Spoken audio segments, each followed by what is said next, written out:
You're listening to Skeptoid. I'm Brian Dunning from Skeptoid.com. Mao's Barefoot Doctors, the secret history of Chinese medicine. Today we're going to take a look at how Chinese alternative medicine spread into the Western world. Promoters of alternative medicine claim that this ancient wisdom was, and is, in common use throughout China, and the Western world is becoming aware of its value. Skeptics of this position point out that alternative medicine was only used in Chinese rural areas where conventional treatments were not available, and it became popular because it was inexpensive, not because it was effective. The actual history brings some interesting perspective to both these points of view. So let's go back and visit revolutionary China. Around the middle of the 20th century, Mao Zedong's Great Leap Forward was in full swing, precedent to the Cultural Revolution. At the beginning of this period, most Chinese were one of the world's isolated populations, to whose doorsteps modern innovations had not yet arrived, much like many Africans, Indians, and Indonesians. They lived largely unaware of what was happening in science and technology, and their worldviews were dominated by local traditions. Medicine was rarely seen by any of these populations. When someone was ill, traditional treatments based on centuries of unscientific beliefs were what was known and applied. Meanwhile, throughout most industrialized population centers in the world, including China's big cities, hospitals practiced the leading edge of medicine. Chinese oncologists prescribed chemotherapy for cancer just like in other parts of the world. Patients in great pain would be given opiates. As early as 1949, the Chinese Academy of Sciences was one of the world's leading research institutions in life sciences and medicine. One difference that you would have seen between Chinese hospitals and those in other nations was the use of acupuncture, which was and still is in relatively wide usage, however, with an important proviso.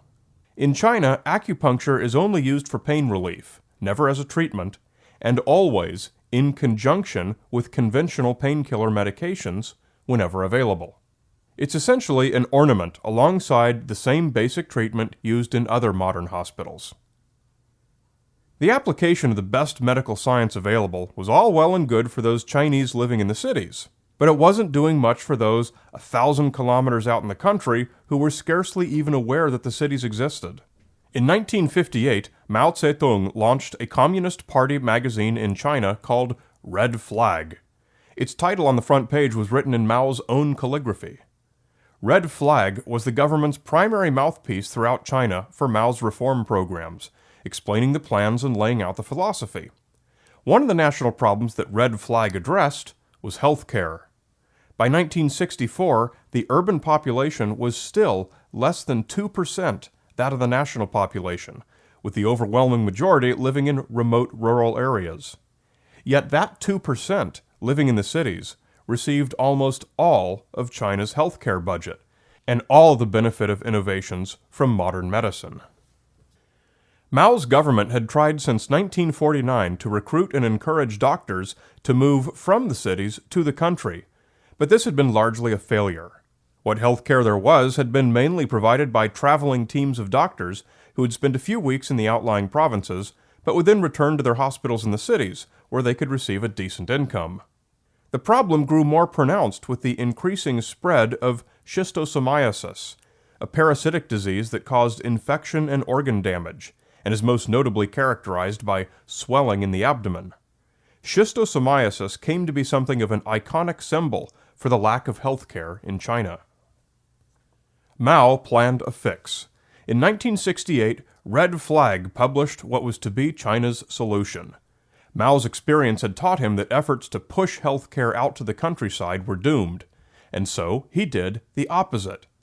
Farmers were recruited from all over China, given free training, and sent back to their own villages to serve as medical professionals. Within just a few years, some 150,000 doctors and 350,000 paramedics, 500,000 workers to serve over 500 million patients, were at work throughout the country. They became known as the Barefoot Doctors. Candidates were required to be high school graduates. Most received 3 to 6 months of training at the nearest hospital, and when they worked as doctors in their villages, they accumulated work points just as they did for their normal farming work. Work points were a system used in communist China to tabulate each family's productivity, for which they could receive grain beyond the basic allotment, or other goods and services. Barefoot doctors worked no more than half-time as medics. They were still required to continue their agricultural work to prevent productivity from suffering. Many barefoot doctors went on to later attend medical school and became licensed doctors. In fact, Professor Qin Shu, China's Minister of Health and a vice president of the Chinese Academy of Sciences, actually began his career as a barefoot doctor in the countryside in Jiangxi province before deciding to go to medical school. By 1970, China boasted a great army of 500,000 paramedics. They were trained and they were stationed throughout the country where they were most needed. But there was still a problem, a very large problem. There were almost no resources to equip the barefoot doctors with medical instruments, supplies, or drugs. There was a medical treatment available for schistosomiasis, but there was no money for the barefoot doctors to provide it. So they employed the one resource China had always had plenty of: manpower. Schistosomiasis is caused by worms, and these worms are spread by infected snails through a local water supply. Throughout China, barefoot doctors directed workers to clear ponds and streams and eradicate the snail population. It was quite successful. Within 15 years, this simple technique reduced the incidence of schistosomiasis from 10 million per year to just over 2 million, and in some areas it was nearly completely eliminated. Another significant part of their training was in first aid, to address injuries and other medical emergencies. Pre- and postnatal care was also taught, as well as basic hygiene like washing hands before eating. The barefoot doctors were taught to recognize the symptoms of conditions requiring medical treatment, and were trained to refer such patients to the nearest hospital. But what about everything in between? Illness not serious enough to warrant hospitalization, wellness care, and simple treatable conditions. Barefoot doctors were enabled to prescribe medications, but the problem was that medication was hard to come by, and often too expensive for peasants. Mao knew he didn't have the funds to stock 150,000 new pharmacies throughout China, so he provided an alternative. The Revolutionary Health Committee of Yunnan Province published a textbook, a Barefoot Doctor's Manual, intended to equip the unequipped barefoot doctor with everything he needed. The manual is amazingly comprehensive, giving instructions for how nearly any expected illness can and should be treated. It covers basic anatomy, birth control, hygiene, and diagnosis. Interestingly, it also anticipates the likely unavailability of needed medical therapies. So, as a supplement, the bulk of its content is about medicinal herbs, what they look like, how to collect and prepare them, and what conditions they're believed to treat. When a barefoot doctor's manual reached Western cultures, Chinese alternative medicine went from being a vague curiosity to being an all-out pop culture fad. But the book provided a somewhat flawed introduction. It did not provide an insight into what was happening in Chinese hospitals, nor even what most fully licensed medical doctors would have practiced. A barefoot doctor's manual instead showed what the worst-equipped Chinese medics would have to resort to under the worst circumstances. Westerners got a slanted perception of Chinese medicine from the book.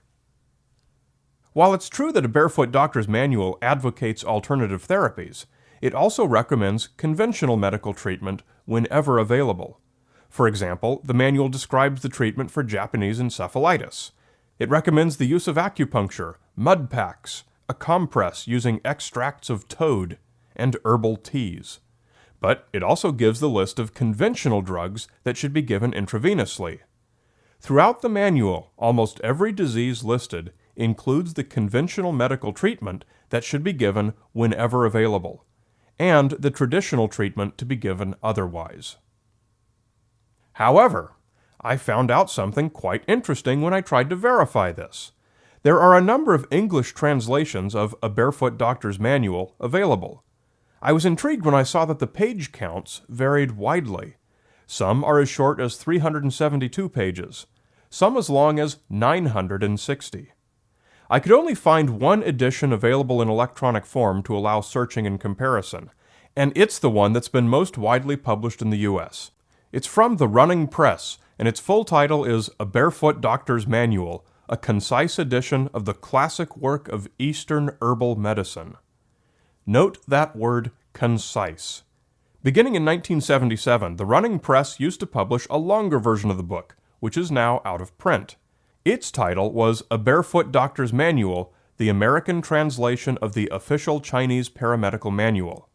By scanning through brief snippets of the original full-length text available on Google Books, I found that the complete conventional medical treatment for Japanese encephalitis was given.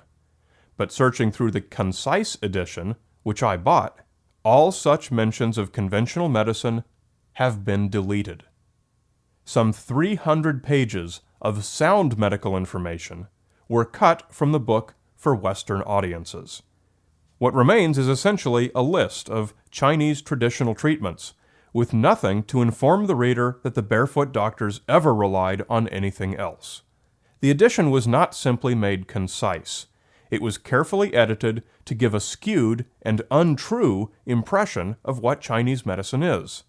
The publishers changed it from a responsible paramedical manual into a promotion for alternative medicine under the guise of ancient Chinese wisdom. And so, when we look at the history as a whole, we find that alternative medicine did not represent what knowledgeable Chinese doctors would have prescribed, at least not since the dawn of science-based medicine. And so the argument that alternative medicine is valid because the Chinese use it is false. And we also find that the skeptical claim that Mao promoted alternative medicine through the Barefoot Doctor plan because it was cheap is not quite true either. The plan was an honest attempt to provide the best available medical care, and it only fell back upon alternative therapies when nothing else was at hand. And unfortunately, this was the case all too often. If 1% of Skeptoid listeners donated 99 cents per episode, the same price you pay for any other audio from iTunes, it would cover the cost of the time I take away from work. If 2% of listeners donated 99 cents per episode, I could do it full time. Currently, only a fraction of 1% of listeners have paid subscriptions.